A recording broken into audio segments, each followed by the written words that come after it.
Buenas tardes con todos. En esta ocasión, quienes les hablan son los estudiantes de la Universidad Nacional del Santa, de la Escuela Profesional de Ingeniería Civil del sexto ciclo. En esta oportunidad vamos a hablar sobre el proceso constructivo con albañilería confinada, expuesta por el grupo denominado Los Constructores, conformado por los siguientes estudiantes: Arévalo Marrufo Eduardo, Enrique Sotiniano José, Ramos Río Sebastián, Zarzoso Yola Michael y quien les habla, Agustín Flores Eslanda.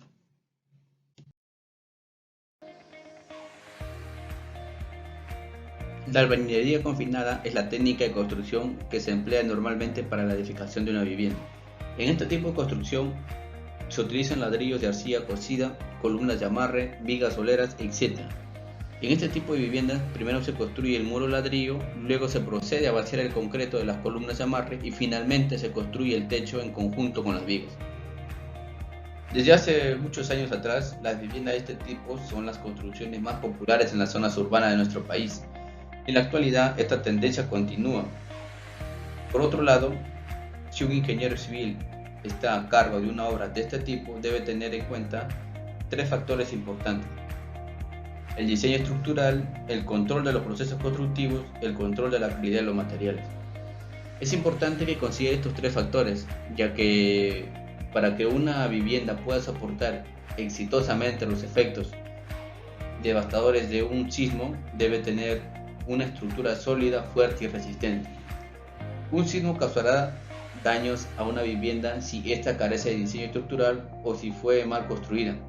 La vivienda puede incluso derrumbarse, causando pérdidas materiales importantes, heridas graves a sus ocupantes y hasta la muerte de algunos de ellos. Como se sabe, el Perú se encuentra ubicado en una zona altamente sísmica. En nuestro país, este riesgo sísmico no es igual en todos los departamentos. Cada región tiene sus propias características de acuerdo a su ubicación geográfica.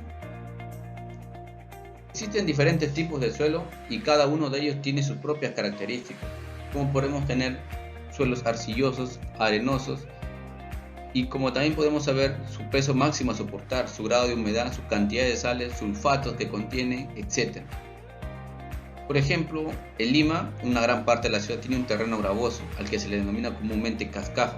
Sin embargo, la periferia de la ciudad, conformada por el cono sur, el cono norte o la expansión hacia el este, no tienen estos terrenos, sino principalmente arenas sueltas y limos arcillosos. Como nos damos cuenta, es importante conocer las características del terreno para definir las medidas del cimiento. Este factor suelo es considerado por el proyectista cuando realiza el diseño estructural de la vivienda de albañilería que va a construir.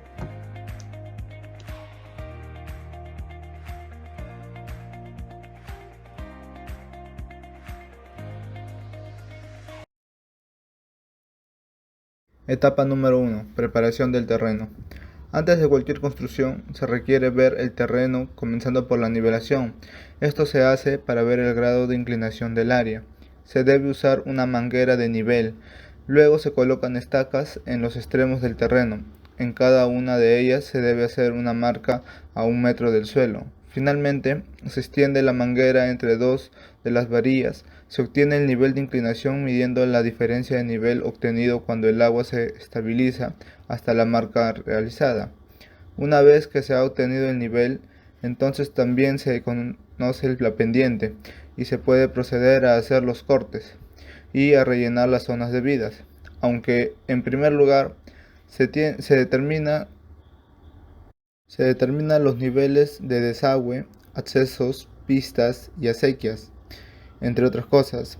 Lo ideal en este paso de la preparación de terreno para construcción es tratar de balancear el volumen de corte y relleno. De esa manera no se tiene que conseguir material adicional, ni se tiene que gastar en la eliminación del material sobrante. Como vemos en la diapositiva, tenemos una imagen de ejemplo de cómo se ve el nivel del terreno. Bien, después de hacer esto vemos lo que es el trazado. Las empresas de preparación de terreno en Perú usualmente realizan el trazado con la ayuda de hilos y estacas para facilitar este proceso. Se puede tomar como referencia las casas vecinas o las calles y veredas, pero para verificar que los ángulos sean rectos, se usa un hilo de nylon que tenga las medidas de 3, 4 y 5 metros. Con esta hebra se arma un triángulo rectángulo que se coloca en la esquina del terreno. Con esa guía se proceden a marcar las zonas donde irán las paredes y bases. Etapa número 2. Cimentación. Primero debemos ver el escarbado del cimiento. Y para esto debemos saber que el terreno donde se va a construir está compuesto de varios materiales y formas distintas, como características dependen de la zona y clima en donde se viva. Entonces, lo primero que debemos hacer es quitar las tierras y vegetal o natural y rellenos superficiales, ya que es la menos resistente y su espesor es variable. Se recomienda que para conocer la dureza y tipo de terreno se deben realizar una excavación de 50 a 60 centímetros de profundidad y esta será examinada en laboratorios. Bien, una vez que se haya obtenido o se haya determinado el tipo de suelo donde se hará la construcción, tenemos que marcar el terreno con líneas de cal para luego proceder a cavar las zanjas. Si al momento de estar escarbando te encuentras con escombros enterrados, entonces deberás hacer la excavación más profunda hasta que encuentres el terreno resistente. Sin embargo, puede ser que los escombros enterrados sean muchos y estén a una profundidad mayor a medio metro. En ese caso, deberás sacar todo ese escombro y rellenar los hoyos resultantes con la tierra buena de la excavación.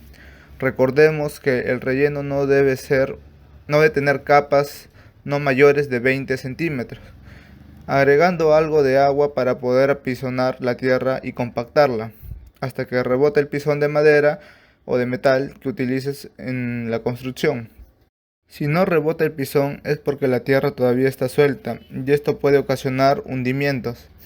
Al momento de ir escarbando, asegúrate de echar la tierra a los lados, ya que después te va a servir para rellenar. Durante este procedimiento debes cuidar que la tierra no cubra las estacas que te van a servir de guías. Un aspecto importante que debes considerar en la excavación es que si por algún motivo el corte del terreno en la zanja sea mayor a 1 metro, y si el terreno es blando, deberás asegurar la zanja con cimbras de madera, como si fuera un túnel de una mina. Para ello deberás colocar unos tablones o tarimas de madera a lo largo de la zanja, las cuales van a ir apuntaladas con polines a cada metro.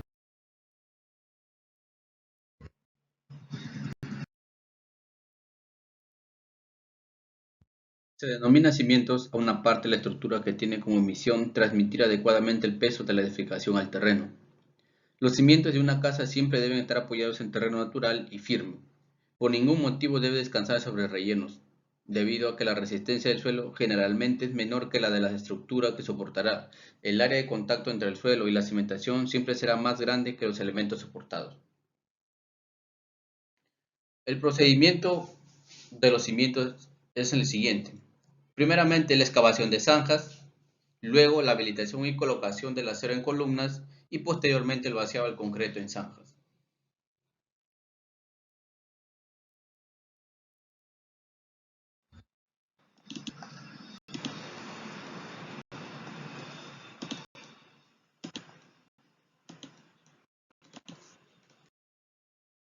La excavación de zanjas se divide en 4 procedimientos. Dentro de ello tenemos la ubicación de agua y desagüe, la excavación de zanjas, el apisonado y la eliminación del material excedente. En primer lugar, la ubicación de agua y desagüe. Para determinar el nivel base se debe tener en cuenta la profundidad de la red pública de desagües, vías, veredas y otros para que la construcción quede por encima de esos niveles. Luego, para la excavación de zanjas, se realiza de acuerdo al trazo, como hace un momento se mencionó, respetando los anchos y las profundidades indicadas en los planos. La profundidad de excavación nunca debe ser menor a 80 centímetros y los anchos generalmente varían entre 40 y 50 centímetros en suelos duros y entre 50 y 60 centímetros en suelos blandos. Tenemos el apisonado. El apisonado, el fondo de la zanja es el que soporta todo el peso de la edificación. Por lo tanto, hay que procurar que quede plano y compacto. Para esto, el fondo de la zanja debe ser humedecido y después compactado con la ayuda de un pisón. Si existiera demasiado desnivel, se podrá nivelar con mezcla pobre. Y por último, tenemos la eliminación del material excedente. El material excavado se ubicará a una distancia mínima de 60 centímetros del borde de la zanja. De esta manera no causamos presiones sobre las paredes, las cuales podrían causar derrumbamientos. Con ello, además, facilitamos la circulación de los trabajadores al momento de vaciar la zanja. Luego de haber seleccionado el material útil para rellenos u otros usos dentro de la obra, se realizará la eliminación de este material sobrante, ¿no? Esta se hará en lugares autorizados.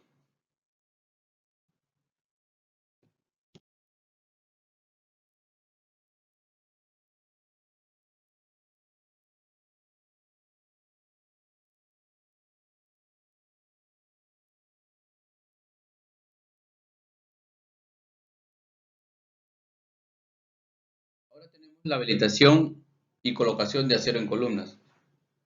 Se divide en los siguientes procedimientos: en solado, en armadura de acero y eh, en la colocación.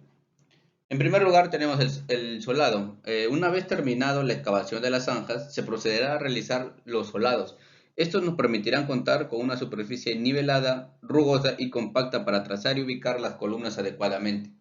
Los lugares donde se van a plantar las columnas se ubicarán según los planos de obra y se procederá a vaciar superficies de 5 centímetros de espesor con una mezcla pobre y cuya proporción será de una bolsa de cemento por 4 bugues de hormigón aproximadamente. Ahora, en el procedimiento de armadura de acero, me dice que los planos de estructuras especificarán la medida de los cortes y de los doblados de las barras de acero. Todo refuerzo de acero deberá doblarse en frío, respetando el diámetro mínimo doblado para no causar fisuras en la barra. Deberá cortarse con sierra o también con cizalla.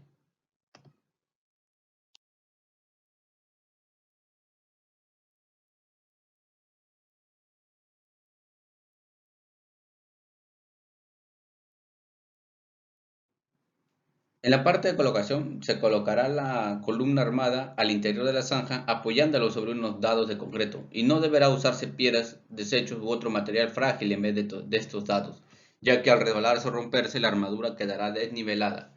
Para fijar la columna en forma vertical se le amarrará unos barrotes de madera apoyados en el suelo. Si la columna se coloca en un segundo piso, las barras longitudinales continuarán a la del primer piso, con una determinada longitud de traslape entre barra y barra. Las longitudes de traslape dependen de los diámetros de las varillas y se indican sobre los cortes de los planos.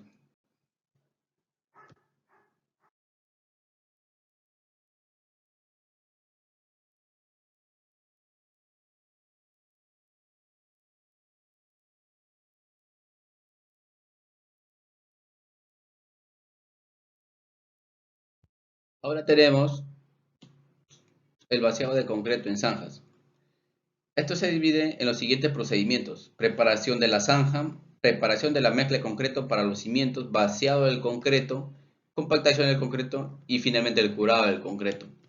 Tenemos que para la preparación de la zanja, antes de iniciar el vaciado del concreto, se debe verificar que la zanja esté limpia. Si hay zonas con encofrado, deberá verificarse que estén debidamente apuntaladas. Luego se deberá humedecer las paredes y el fondo de la zanja. Esto evitará que el terreno seco absorba el agua de la mezcla. Luego de ello, sigue la preparación de la mezcla de concreto para los cimientos. Se deberá utilizar de preferencia una mezcladora, pudiéndolo hacer también a mano en una zona plana y limpia de desperdicios. Luego, el vaciado del concreto. Se realizará por capas, es decir, se vaciará una capa de concreto y luego sobre esta se colocarán las piedras y así sucesivamente hasta llegar a la altura deseada. Pasamos a la compactación del concreto. Durante la colocación del concreto deberá compactarse de preferencia con una vibradora. En caso de no contar con una, se hará con la ayuda de una varilla de fierro o puntal de madera. Y por último, tenemos el curado del concreto. Este consiste en mojar constantemente el cimiento durante los 7 primeros días después del vaciado. Esto nos asegurará que el concreto alcance la resistencia necesaria y disminuirá la aparición de grietas y rajaduras en su superficie.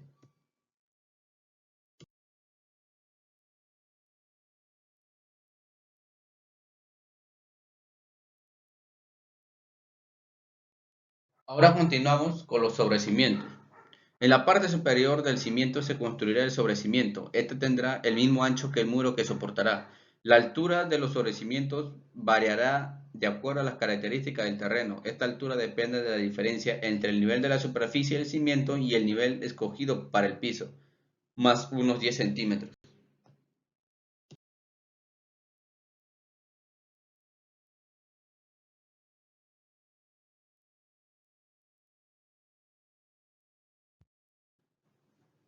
Estos 10 centímetros de sobrecimiento por encima del piso terminado nos sirven para proteger el ladrillo de las paredes de cualquier humedad que a futuro podría provenir del exterior de la casa o de su mismo interior. Si la vivienda se encontrase en suelo arenoso de arcillas blandas, los planos pueden especificar que este sobrecimiento sea armado, indicando los diámetros y la distribución en forma de una viga. Si este fuese el caso, habrá que colocar antes de encofrar los fierros de refuerzo, los que deben quedar a una altura de 7 centímetros sobre el cimiento. Esto se realizará de acuerdo a los planos.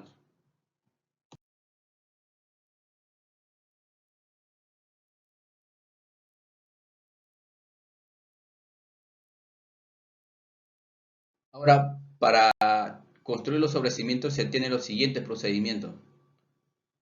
En primer lugar, tenemos el encofrado de sobrecimientos, el vaciado de concreto en sobrecimientos y por último el desencofrado de los sobrecimientos. Para el encofrado de sobrecimientos tenemos el armado del encofrado y el recubrimiento y separación. En primer lugar, para el armado del encofrado, una vez que se empiece con la colocación del encofrado, se deberá verificar que las tablas a utilizar se encuentren en buen estado, limpias y no arqueadas. Los costados de los encofrados están formados por tablas de 1 pulgada o 1,5 pulgadas de espesor y de anchos variables, de acuerdo a las alturas de los sobrecimientos. Estas tablas por su cara exterior se unen a través de barrotes de madera de 2 pulgadas por 3 pulgadas, separados cada uno por 60 centímetros. Para asegurar la verticalidad y la estabilidad del encofrado se usan otros barrotes también de 2 pulgadas por 3 pulgadas, los cuales aseguran contra una solera fijada con estacas al suelo. Y para el recubrimiento y separación, se tiene que al momento de colocar las tablas se debe tener en cuenta que los fierros de las columnas deben quedar exactamente en el medio de la distancia entre ambas caras del encofrado. Para esto se usan los dados de concreto, así se garantizará un adecuado recubrimiento de las barras de acero al momento de vaciar el concreto.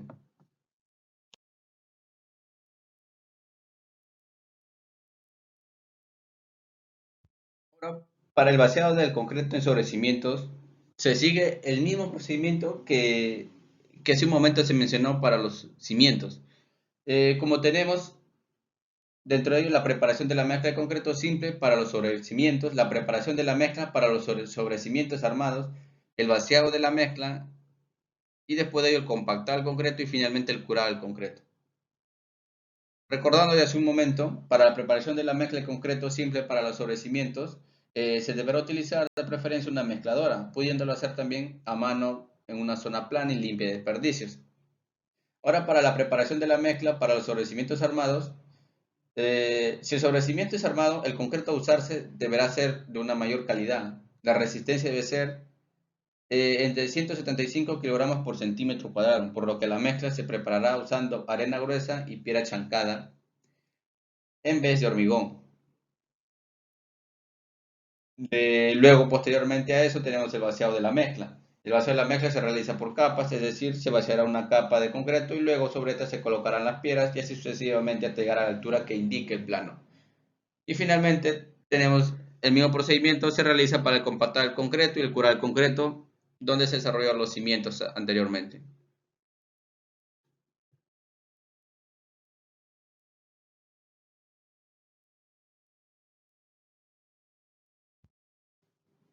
Finalmente tenemos el desencofrado del sobrecimiento. Dice, al día siguiente del vaciado, el encofrado puede ser totalmente retirado. En ese momento, se debe inspeccionar que no exista ninguna cangrejera de consideración. Si existiese alguna, habrá que proceder a repararlo lo antes posible, pudiendo usar una mezcla de un volumen de cemento por 4 de arena gruesa. Si se tratara de un cimiento armado y de profundidad de la cangrejera fuera tal que se viera el fierro de refuerzo, la mezcla de reparación debe ser más rica en cemento, pudiendo usar una proporción de 1 por 3.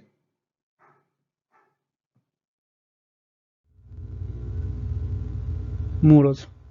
Para la construcción de muros, primero lo que vamos a hacer sería la preparación del mortero, lo cual consiste básicamente en hacer un mezclado de cemento, de arena gruesa y agua, por la siguiente proporción, que es de una bolsa de cemento, 1,5 de buggies de arena gruesa y agua. Al mezclar todos estos ingredientes nos da lugar lo que sería un mortero. Así como podemos ver en la imagen, es tal cual el mortero. Para el proceso de la construcción de muros, primero hacemos su respectiva nivelación por medio de dos ladrillos a los extremos de lo que irá el muro, sosteniendo por medio de unos apoyos y teniendo un cordel guía. Luego en el proceso se distribuirá lo que sería la mezcla, o sea, el mortero, lo cual se repartirá y se distribuirá por medio de un badilejo. Luego, por consiguiente, procedemos a lo que sería la colocación de ladrillo, uno por uno, y dejando un espacio aproximado de un centímetro o centímetro y medio, lo cual sería para mortero vertical.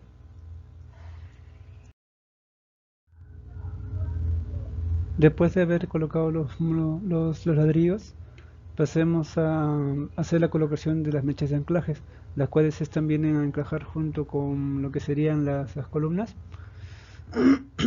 Y como podemos observar en la imagen, se ve que hay un espacio de 40 centímetros, la cual sería lo que iría las mechas entre el interior del muro, y de 12.5 sería entre la columna. Por consiguiente tenemos lo que sería el control de verticalidad del muro con una plomada, ya sea, bueno, en este caso se utilizó una regla, ¿no? Una regla y un nivel para tener el muro completamente vertical. Continuando tenemos lo que sería el control de horizontalidad del muro, y esto básicamente se hace con un nivel de burbuja, ¿no? Así como lo observamos en la imagen. Por último tenemos que tener en cuenta que por cada día tenemos que construir a lo mucho lo que sería 1,5 metros de altura de muro.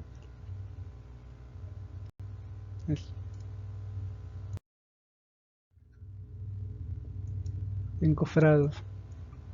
Una vez levantado el muro, se arman lo que serían los encofrados de columna, los cuales estos sirven de molde para el vaciado del concreto, dándole unas formas y dimensiones que se especifican de acuerdo a cada plano, ¿no? Bueno, de acuerdo a los planos. Primero lo que se procede a hacer es la habilitación del encofrado, lo cual consiste, por ejemplo, en los costados de los encofrados de las columnas.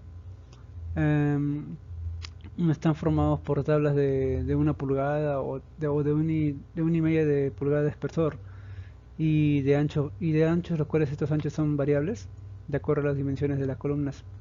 Los encofrados empezarán por habilitar la madera, es decir, cortarán y juntarán una pieza con otra, verificando su alineamiento y también su buen estado.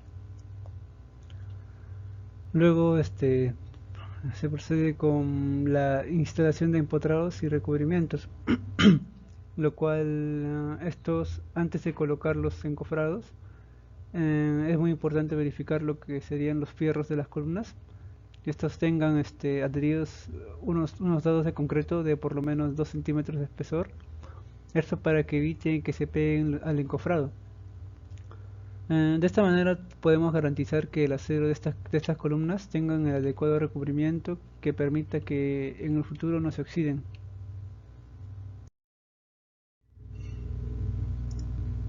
Continuando con la parte de encofrados, procedemos a lo que sería el armado encofrado, lo cual para hacer el armado encofrado primero debemos replantear el trazo de las columnas con sus correspondientes ejes y dimensiones.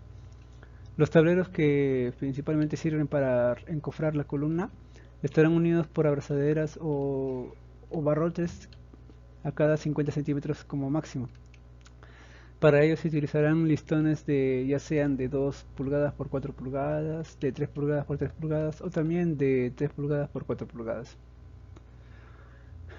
En lo que corresponde a los largos, estos dependen de las dimensiones de las columnas y también del sistema de sujeción de las abrazaderas a las cuales se vaya a adoptar. Para amarrar los tableros usamos templadores de alambres negros número 8. No debe quedar también espacios vacíos, entre el muro y el encofrado, porque por estos espacios podrían escurrirse el concreto durante el vaciado. Y para sellar las juntas entre tablas se puede utilizar las bolsas de cemento previamente humedecidas. Por último, llegamos a la parte de la colocación de puntuales. Luego de haber armado el encofrado, estos serán asegurados contra el piso por medio de unos puntales. Estos que pueden ser de 3 pulgadas por 3 pulgadas, de 2 pulgadas por 4 pulgadas o también de 3 pulgadas por 4 pulgadas, apoyados en soportes fijados en el suelo o en las correspondientes losas de los entrepisos. Estos elementos, además de asegurar el plomado de los encofrados, les confieren arriostramiento. Una recomendación es revisar la zona de trabajo durante el proceso de encofrado, porque frecuentemente se suele encontrar en el piso maderas con clavos, que estos pueden ocasionar daños muy serios o accidentes graves.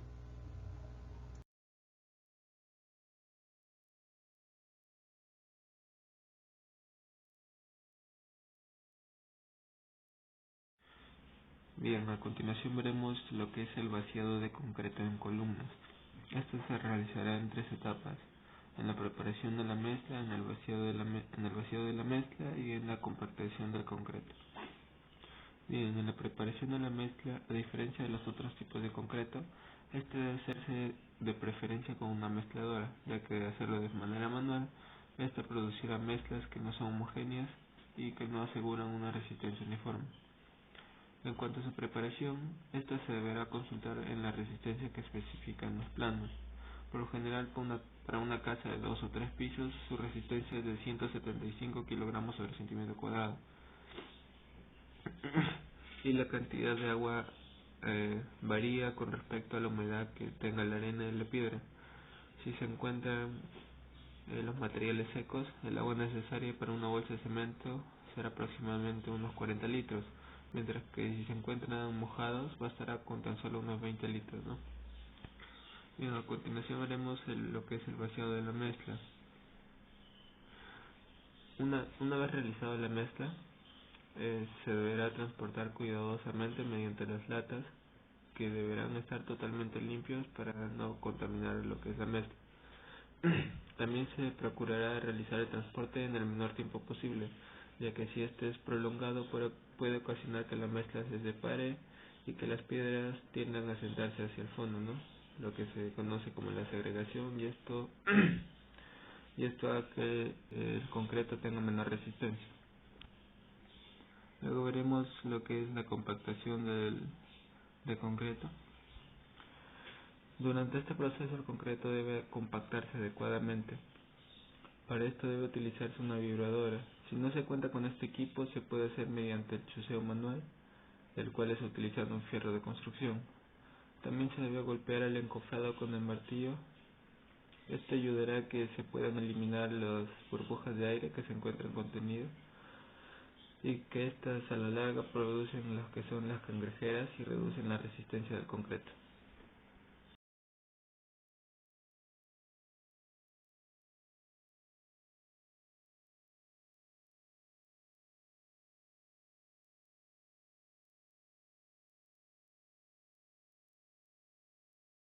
Bien, a continuación veremos lo que es el amarre muro-columna o la unión muro-columna. Para que todos los elementos estructurales trabajen en conjunto como si se tratase de una sola pieza, es muy importante que la unión entre ellos sea buena. Por ejemplo, la unión entre el muro portante y sus columnas de confinamiento deben ser sólidas. En una obra esta unión se logra mediante 2 procedimientos: el endentado del muro y las mechas de anclaje. En el endentado del muro se deja un dentado a los lados de cada columna, donde el dentado es la abertura de un ladrillo por la mitad en la intercalación de hiladas o series, la cual funciona para amarrar las columnas y los muros. La norma de 0,70 menciona que la longitud del diente no debe exceder los 5 centímetros y deberá de limpiarse de los desperdicios del mortero y de las partículas sueltas antes de realizar el vaciado de concreto de la columna de confinamiento. Ahora bien, si el diente es mayor de 5 centímetros, cabe la posibilidad de que se rompa debido al peso del concreto en el proceso de hacer el vaciado, y si el diente no se ha quebrado en este proceso, entonces el concreto no llenará completamente los espacios entre los dientes y formará las cangrejeras. El otro procedimiento es las mechas de anclaje. Esto ocurre cuando el ladrillo termina a ras y no de manera indentada, como se mencionó anteriormente. En estos casos deberá adicionarse chicotes o mechas de anclaje compuestas por varillas de 6 milímetros de diámetro que penetren por lo menos 40 centímetros al interior de la albañilería y 12.5 centímetros al interior de la columna, terminando en un gancho de longitud de 10 centímetros, como se muestra en la imagen NOS2, que es el caso de un muro no indentado a un solo lado de la columna. Y en el caso de un muro no indentado a ambos lados de la columna, deberá ser de manera o de forma continua la mecha. Estas mechas deberán adicionarse cada 3 hiladas. Bien, a continuación tenemos la construcción de losas y vigas. Las losas son estructuras de concreto armado que se utilizan como techo o como entrepisos de una construcción. Pueden apoyarse sobre muros portantes, vigas estructurales y o muros de concreto armado. En contraparte tenemos las vigas, que son elementos estructurales que normalmente se colocan en posición horizontal, aunque pueden ser también inclinadas, que se apoyan sobre pilares destinados a soportar cargas. Para la construcción de losas, el primer paso será encofrar. Esto se deberá hacer primero, debemos encofrar la superficie de la losa teniendo en cuenta que se debe dar la respectiva contraflecha de la parte central de la losa. Seguidamente vamos a colocar los fierros para separación de vigas. Y luego, después de haber hecho esto del entablado y el fierro de las vigas, se procederá a la colocación de los ladrillos. Esto será para el uso de viguetas y así como el uso de fierros para la separación de las viguetas. Siguiente paso será el colocado del hormigón, que será de acuerdo. Este hormigón será de acuerdo a las especificaciones de preparación de obra que se va a explicar más tarde. Y el desencofrado, esto es cuando la losa del que se haya realizado el hormigón ha alcanzado su resistencia máxima de 28 días. El curado de la losa será realizado por lo menos durante los primeros 7 días después del vaciado. Se colocará arena sobre la superficie de la losa para luego ser completamente mojada, lo que ayudará a mantener la humedad de la misma. Continuando, tenemos la construcción de vigas. Para el primer paso para la construcción de vigas es el encofrado. Primero tenemos que colocar los fondos de la viga, tablas de 1 pulgada entre columna y columna. Estos fondos deberán tener el ancho de la viga y estarán apoyados sobre bolillos. Seguidamente tenemos el doblado y montaje de armaduras, el cual será realizado de acuerdo a las medidas de los planos estructurales. El colocado del hormigón. Esto será de acuerdo a las especificaciones de preparación y puesta en la obra del hormigón. El desencofrado puede ser realizado a los 2 días después del vaciado y el desencofrado del resto de la estructura será realizado cuando el hormigón haya alcanzado su resistencia cilíndrica, o sea, un periodo de 28 días. Siguientemente se procederá al curado del cemento. El curado será realizado por lo menos durante los primeros 7 días después del vaciado humedecido el hormigón hasta que haya alcanzado un mínimo del 70% de resistencia máxima.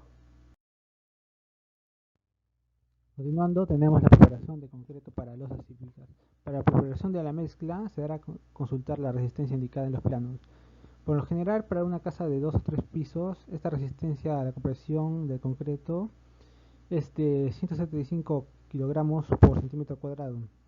Esto quiere decir que sobre una superficie cuadrada de concreto de 1 centímetro de lado se le puede aplicar una carga de 175 kilogramos antes de que se rompa. La proporción recomendable para obtener esta resistencia es de una bolsa de cemento, con un buggy de arena gruesa y un buggy de piedra chancada, y la cantidad de agua necesaria para obtener una mezcla suficientemente trabajable para crear un buen trabajo y suficientemente resistencia para la obra. La cantidad de agua varía de acuerdo al estado de humedad en que se encuentre la arena y la piedra. Si estas se encuentran totalmente secas, la cantidad de agua para una bolsa de cemento podría ser de 40 litros, pero si están bastante mojadas pueden variar hasta incluso unos 20 litros. Para la colocación de concreto en losas y vigas, antes de colocar el concreto se deberá verificar que la ubicación de los fierros de las tuberías de electricidad, de agua y de desagüe se encuentren en buen estado, de acuerdo a lo establecido en los planos, es decir, que consideren los alineamientos e inclinaciones de las tuberías preestablecidas y la ubicación exacta de los puntos de salida de accesos de baños y cocinas. Por otro lado, se debe verificar también que el encofrado esté completamente horizontal. Posteriormente a esto, se debe humedecer el encofrado de la viga y los ladrillos de techo para que no absorban el agua del concreto. Asimismo, se debe colocar las tablas de madera para que las personas que trabajen en el vaciado del techo no caminen directamente sobre el fierro, porque pueden doblarlo y modificar su ubicación, recubrimiento y forma. Ahora, para finalizar, tenemos el acabado o tarrajeo. Es un procedimiento que se realiza al final de la construcción y sirve para nivelar la superficie. Para hacer estos trabajos se necesitan la construcción de un mortero especial para esto, con el fin de cubrir las superficies. La mezcla se hace con arena fina. La proporción recomendada es de un volumen de cemento por 5 volúmenes de arena fina. Esta proporción se logra usando una bolsa de cemento con 1,5 buquis de arena fina y la cantidad de agua necesaria para lograr la mezcla pastosa. El proceso de ejecución: primero vamos a humedecer la superficie en la que vamos a tratar y después pasar la paleta sobre la superficie, frotando el mortero con movimientos giratorios hasta conseguir una superficie uniforme. Después de parejarlo con la paleta, se pasa a frotar con movimientos giratorios, empezar desde arriba hacia abajo en el caso de los muros, o un extremo hasta el fondo hacia la puerta en caso de los pisos. Después tenemos que pasar el frutacho cuadrado en forma circular de afuera hacia adentro y pasar el frutacho largo de arriba hacia abajo y viceversa en ambas caras para perfilar aristas. Humedecer con brocha en caso de que se encuentre muy seco y bolear con las aristas con frutachos largos o con boleador metálico. Esto se logra presionando y dándole la forma con el frutacho de acuerdo con el boleado que se quiera obtener.